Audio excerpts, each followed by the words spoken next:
नमस्कार साथियों, मैं सुनील कुमार आपका स्वागत करता हूं अपने YouTube channel Sunil study studio पर। आज क्लास 10th के लिए अध्याय 4 द्विघात समीकरण के बारे में हम आपको बिल्कुल बेसिक से यहां पर बताएंगे। तो आपने पिछले अध्याय में द्विघात बहुपद के बारे में पढ़ा होगा और द्विघात बहुपद और द्विघात समीकरण बिल्कुल एक जैसे होते हैं। इनमें थोड़ा सा अंतर होता है, वो अंतर हम आपको बताएंगे कि द्विघात समीकरण क्या होता है, द्विघात बहुपद क्या होता है। तो हम सबसे पहले बात करते हैं द्विघात बहुपद की। तो द्विघात बहुपद की जब बात करें तो ax² प्लस bx प्लस के c। तो आपका ax² प्लस bx प्लस के c, तो इसका मतलब द्विघात तो जिसकी घात 2 होगी उसे क्या बोलेंगे हम, द्विघात बहुपद। क्या बोलेंगे? जिसकी घात यहाँ 2 होगी उसे बोलते हैं द्विघात बहुपद।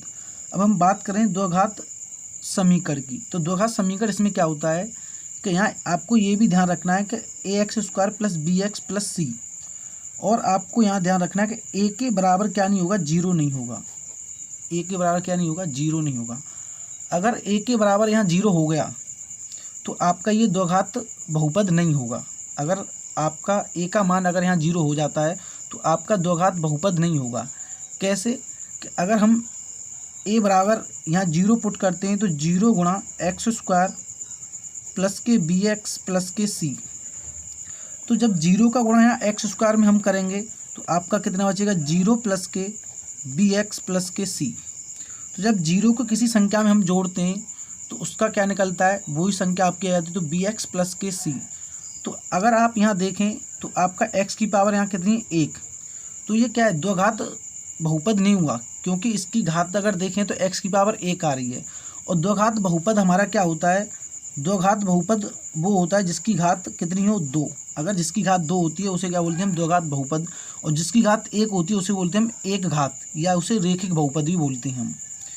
तो हमने आपको अभी ये बताया कि द्विघात बहुपद क्या होता है। तो द्विघात बहुपद की बात करें तो आपका ax² प्लस bx प्लस के 0 और a बराबर 0 नहीं होगा। अगर a बराबर 0 होता है तो वो आपका द्विघात बहुपद नहीं होगा।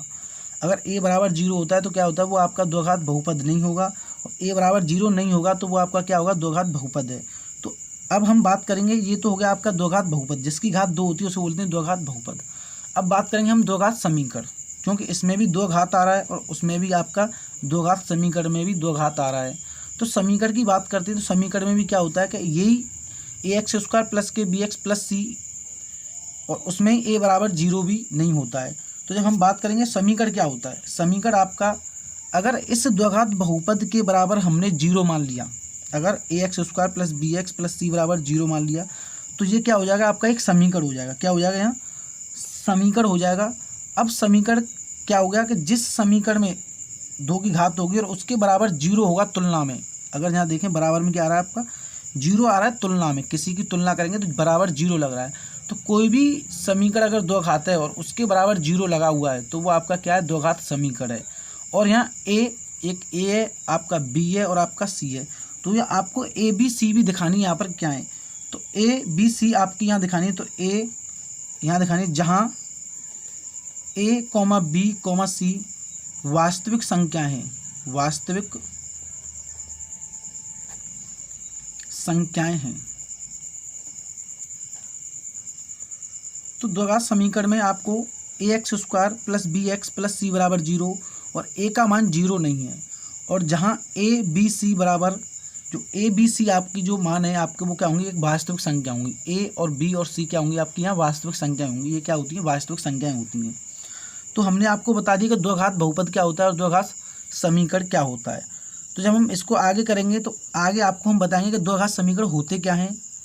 तो द्विघात समीकरण उनके हम तुम्हें यहाँ पर उदाहरण बताते हैं। तो सबसे पहला उदाहरण है आपका 2x² प्लस x माइनस के 300 बराबर 0। तो ये क्या है, इसमें देखें तो x की पावर आपकी 2 है और यहाँ x की पावर 1 है और उसके बाद माइनस 300 बराबर 0 है। तो जिस समीकरण में बराबर 0 आता है तो वो समीकरण होता है। कोई भी अगर समीकरण है जिसकी घात 1 हो, 2 हो, 3 हो, 4 हो, कुछ भी, उससे कोई मतलब नहीं है हमें। अगर उसके बराबर 0 आता है तो वो समीकरण है। अगर उसमें घात 2 है तो वो द्विघात समीकरण है। अगर उसमें 3 है तो त्रिघात समीकरण है। चार घात है तो चार घात समीकरण है, एक घात है तो एक घात समीकरण है। तो आपका पहला उदाहरण है 2x² प्लस के x माइनस के 300 बराबर 0। आपका पहला ये क्या द्विघात समीकरण। और आगे और भी हम उदाहरण देते हैं तो आपका दूसरा उदाहरण हो जाएगा 2x² माइनस के 300 प्लस के 1 बराबर 0। ये भी आपका क्या है, एक द्विघात समीकरण है। 2x² माइनस के 3x प्लस के 1, ये भी आपका क्या है, एक द्विघात समीकरण है। अगर और भी उदाहरण हम यहाँ बात करते हैं तो आपका x² 4x माइनस के 3x² प्लस के 2 बराबर 0, ये भी क्या है, आपका एक द्विघात समीकरण है। हमें द्विघात समीकरण अभी हमने सिर्फ क्या सीखा है, अभी यहाँ द्विघात समीकरण जिसमें दो घात होगी वो क्या होगा, आपका द्विघात समीकरण होगा। जैसे 4x माइनस के 3x² प्लस के 2, तो इसमें अगर देखें सबसे बड़ी जो घात है वो x की पावर 2 है, उससे छोटी x की पावर 1 है, फिर उसके बाद 2 है। तो सबसे बड़ी घात जो 2 होती है उसे बोलते हैं द्विघात समीकरण। उसके बराबर क्या होना चाहिए, 0 भी होना चाहिए। तो आपके हमने पहला एक उदाहरण बता दिया, उसके बाद 2 उदाहरण बता दिए, उसके बाद 3। अब हम चौथे उदाहरण की बात करते हैं। तो चौथा उदाहरण अगर इसको हम ऐसे भी लिख सकते हैं द्विघात समीकरण को 1 माइनस x² प्लस के 300 बराबर 0। ये भी आपका क्या होता है, एक द्विघात समीकरण ही होता है।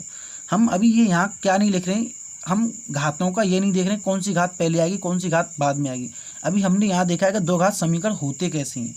द्विघात समीकरण में आपको ये ध्यान रखना है कि जिसमें 2 की घात होगी वो द्विघात समीकरण होगा, जिसमें 2 घात होगी वो द्विघात समीकरण होगा, जिसमें 2 की घात होगी वो द्विघात समीकरण होगा, जिसमें 2 की घात होगी उसमें द्विघात समीकरण होगा। हमें आगे पीछे से इसमें कोई मतलब नहीं है।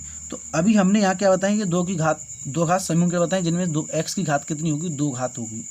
तो हमने आपको द्विघात समीकरण बता दी। अब हम बात करते हैं हम कि द्विघात समीकरण को लिखते कैसे हैं। तो उससे बोलते हैं हम द्विघात समीकरण का मानक रूप, जो लिखने का तरीका होता है उसे बोलते हैं द्विघात समीकरण का मानक रूप। तो द्विघात समीकरण का जो मानक रूप होता है उसे हम आगे बात करेंगे। तो आपको ये ध्यान देना है कि द्विघात समीकरण हमने आपको बता दी कि जिसमें x की घात 2 होगी उसे क्या बोलते हैं, द्विघात समीकरण बोलते हैं। अब बात करते हैं द्विघात समीकरण का मानक रूप। तो मानक रूप की जब बात करेंगे तो इसमें आपको ध्यान देना है कि घात जो होगी ना वो सबसे पहले आपको सबसे बड़ी घात, फिर उससे छोटी घात, फिर उससे छोटी घात। तो इसमें अगर हम बात करें तो सबसे पहले अगर देखें तो ये भी हम इसको लिख सकते हैं 2x² प्लस के x माइनस के 300 बराबर 0।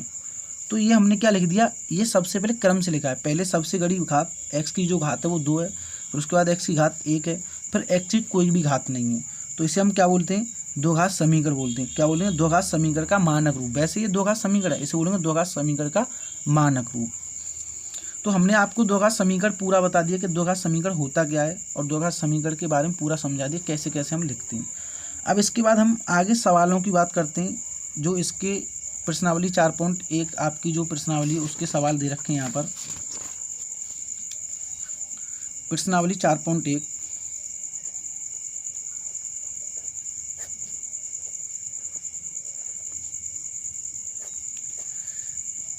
प्रश्नावली 4.1 में आपका पहला सवाल है यहाँ पर।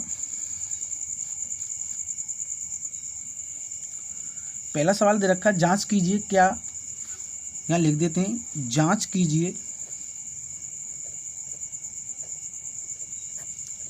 कि क्या निम्न द्विघात समीकरण हैं, निम्न द्विघात समीकरण हैं।